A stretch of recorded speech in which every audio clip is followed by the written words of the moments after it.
So ito, ay kiklinin ko na Panasonic top load automatic washing machine.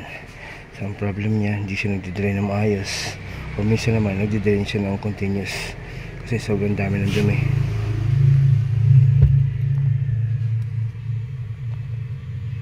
Sobrang dami ng dumi sa loob niya. So ang problem dito, napakatagal kong tinry na matanggal yung malaking nut na to. Gamit ko aking ito, power tool, kaya lang talagang ayaw. So kaya tinigilan ko na kasi baka mabali pa yung pinaka shafting nya or baka masira yung power tool ko. So ngayon didiscarte ko yung pag-cleaning sa kanya na ayan ditong magdadala sa kanya yung pinaka power spray ko. So yung mga na-encounter na akong ganyan, talagang ayaw matanggal nitong yung malaking nut. At meron naman din akong na-encounter na natanggal ko nga yung nut, pero hindi naman din matanggal tong tab nya kasi nakakapit yung pinaka itong bilog na to. Kinakapitan ng nut, nakakapit siya dito. Kaya yan, hindi ko na siya pipilit tanggalin, baka mabali pa, walang lalaking problema.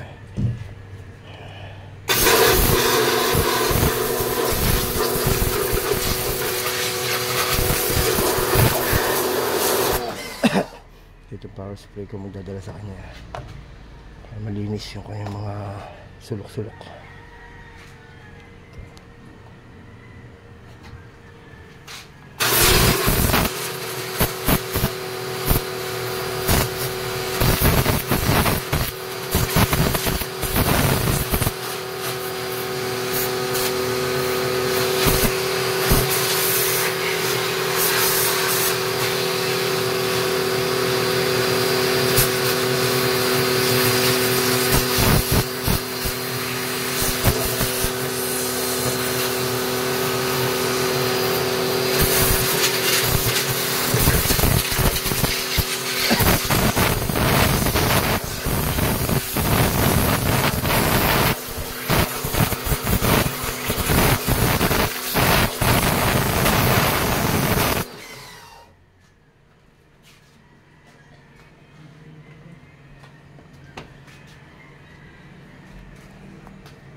So yan, most of the time tatanggal naman yung nut na malaki na yan, and then tatanggal tong pinaka-tab nya.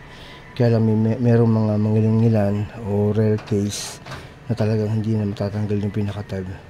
At marami rin akong napuntahan na automatic washing na cleaning lang sana, nasira nung technician magki-cleaning kasi pinilit tanggalin yung mga let's say tornilyo, pinilit tanggalin, nabali yun. Meron naman yung nabilog, kaya lalo naman ang problema. So ako hindi ko na pinipilit. Ang tagal ko tinitry kaya tanggalin itong pinaka nut nya. So ayan, try ko ulit.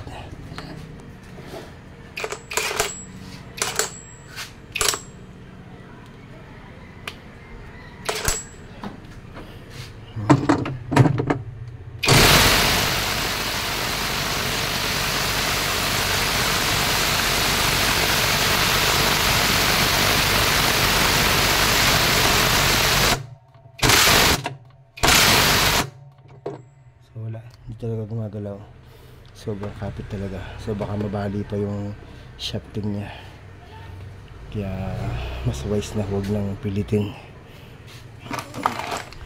May diskarte naman para malinis din siya. So continue ko lang yung pag-cleaning sa kanya, mamaya malilinis din ito maayos.